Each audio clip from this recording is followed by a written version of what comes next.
عن اکل لحوم الخیل، آپ نے منع فرما دیا گھوڑوں کے گوشت کے کھانے سے. کیا کر دیا؟ گھوڑوں کے گوشت کے کھانے سے. ہم کہتے ہیں یہ جو ہے نا حدیث خالد ابن ولید رضی اللہ عنہ والی، یہ ناسخ ہے، وہ پہلے والی منسوخ ہے. بہرحال چونکہ یہ دلیل کس کی تھی؟ حنفیہ کی تھی. تو مفسر علام چونکہ شافعی المسلک ہیں، اس لیے یہ امام شافعی رحمۃ اللہ علیہ کی امام اعظم ابو حنیفہ کی دلیل کا جواب دے رہے ہیں کہ تعلیل بیان کرنا تعریف نعم کے نعمتوں کے اندر شمار کرنے کے لیے نہیں ہے، منافی کہ ان کی خلقت غیر کے لیے بھی ہو. یہ ضروری نہیں ہے کہ صرف نعمتیں جو ہے نا اللہ نے فرمایا یہ تمہارے لیے زینت ہیں، یہ سواری کے کام ہیں، اس کے علاوہ کھانے کی نعمت کے اس کے مخالف نہیں ہے. وَيَخْلُقُ مَا لَا تَعْلَمُونَ، اور فرمایا اللہ تعالیٰ اور بھی نعمتیں پیدا کریں گے جن کو تم جانتے نہیں ہو. یہ گاڑیاں، یہ موٹریں، یہ موٹر سائیکل، یہ کاریں، یہ بڑی بڑی یعنی تیز رفتار والی موٹریں، ہوائی جہاز، قیامت تک جو ایجاد ہوتے رہیں گے. شاید ایسا وقت بھی آئے گا کہ ہمارے بادل صاحب ہوائی جہاز پر بیٹھ کر آئیں گے. ہیں جی، تو اب تو سائیکل موٹر پر آتے ہیں. تو ایک نعمت قیامت تک. مولانا عبد الرحمن اشرفی رحمۃ اللہ علیہ ہمارے استادوں میں تھے، بڑے خطیب بھی تھے.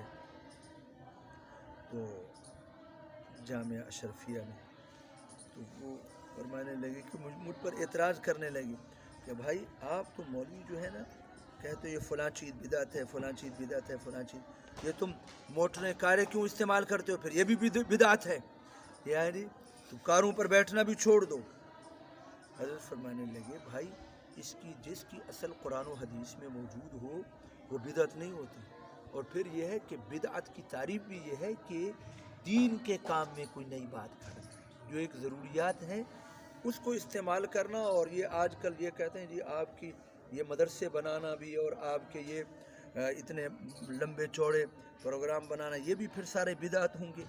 بھائی یہ تو ایک ہماری تعمیری ایک ضرورت ہے رہنے کے لیے، اور پہلے زمانے میں ایسے مدارس یعنی نہیں تھے، اور یہ بدعت کے کام نہیں ہے. دین کے کام میں ایسے اضافہ کرنا یہ تو ایک ضرورت ہے. پھر وہ فرمانے لگے بھائی اس کا ثبوت تو قرآن سے ہے. وَيَخْلُقُ مَا لَا تَعْلَمُونَ، اللہ نے فرمایا ایسی نعمتیں اللہ پیدا کریں گے جو تم جانتے نہیں ہو. یہ جتنی موٹریں، کاریں اور سواریاں تیز رفتار ایجاد ہو رہی ہیں، ان کا یعنی ان کی اصل قرآن سے بھی ثابت ہے. وَعَلَى اللَّهِ قَصْدُ السَّبِيلِ، اور اللہ کے ذمے ہے درمیانی راہ کے اوپر چلانا اور اس کو واضح کرنا. بیان الطریق المستقیم، قصد السبیل کا معنی سیدھی راہ پر چلانا اور سیدھی راہ کو بیان کرنا اللہ کے ذمے ہے. وَمِنْهَا جَائِرٌ، ان راستوں میں سے بعض ٹیڑھے بھی ہیں. وَلَوْ شَاءَ لَهَدَاكُمْ أَجْمَعِينَ، اللہ اگر چاہتے تو تم سب کو ہدایت دے دیتے. اجمعین فَتَهْتَدُونَ إِلَيْهِ بِاخْتِيَارٍ مِّنْكُمْ هُوَ الَّذِي أَنزَلَ مِنَ السَّمَاءِ مَاءً لَّكُم مِّنْهُ شَرَابٌ، وہ اللہ وہ ذات ہے جس نے آسمان سے پانی اتارا تمہارے لیے اس سے پینا ہے جس سے پیتے ہو. وَمِنْهُ شَجَرٌ فِيهِ تُسِيمُونَ، اور اسی سے اللہ تعالیٰ نے درخت بھی پیدا کیے جس سے چراتے ہو اپنے جانوروں کو. يُنبِتُ لَكُم بِهِ الزَّرْعَ وَالزَّيْتُونَ، اللہ تعالیٰ تمہارے لیے کھیتی کو پیدا کرتے ہیں اسی پانی کے ساتھ، زیتون کو اور کھجوروں کو اور انگوروں کو. وَمِن كُلِّ الثَّمَرَاتِ، اور ہر قسم کے پھلوں سے اللہ پیدا کرتے ہیں. اس میں نشانیاں ہیں. سبحان اللہ، اللہ کی وحدانیت اور قدرت کے دلائل لِقَوْمٍ يَتَفَكَّرُونَ، ایسی قوم کے لیے جو سوچ و بچار کرتے ہیں پھر ایمان لائیں. یہ سارے سفلی دلائل تھے. اللہ تعالیٰ نے تمہارے لیے یہ پانی کو کے ذریعے سے کھیتیاں اگائی. اور اس طرح اب آگے علوی دلائل جو عالم سفلی کے دلائل کے بعد نعم الکائنہ فی عالم العلوی کے اندر جو بیان فرمایا. وَسَخَّرَ لَكُمُ اللَّيْلَ، تمہارے لیے رات دن کو اللہ تعالیٰ نے کام میں لگا دیا ہے. رات جا رہی ہے، دن آ رہا ہے، دن جا رہا ہے، رات آ رہی ہے. سورج چاند کو کام میں لگا دیا.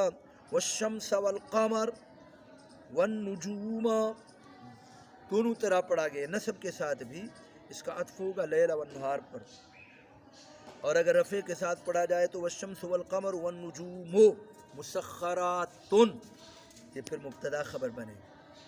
اور اللہ تعالیٰ نے بنایا سورج چاند ستارے اس حال میں کہ مسخرات، حال بھی بنایا جا سکتا ہے، اور رفع کے ساتھ خبر ہے بِأَمْرِهِ، اللہ کے حکم کے ساتھ، ان فی ذلک لآیات لقوم یعقلون، اس میں بڑی اللہ کی قدرت کی نشانیاں ہیں۔ لیکن اللہ نے عالم سفلی کے اندر جو ہے نا جی وہ آیت فرمایا، ایک نشانی ہے، لیکن عالم علوی کے اندر آیات کیوں فرمایا ہے؟ یہ محشی علام فرما رہے ہیں کہ یہ تو تھوڑا سا توجہ کرنے کے ساتھ سفلی یہ آپ کو معلوم ہو جاتا ہے، لیکن عالم علوی کے جو دلائل ہیں ان کے اندر استدلالات وہ اظہر دلالتاً علی القدرت الباہرۃ و ابین، زیادہ اللہ کی کبریائی اور عظمت کی دلیل بنتی ہے، اس لیے آیات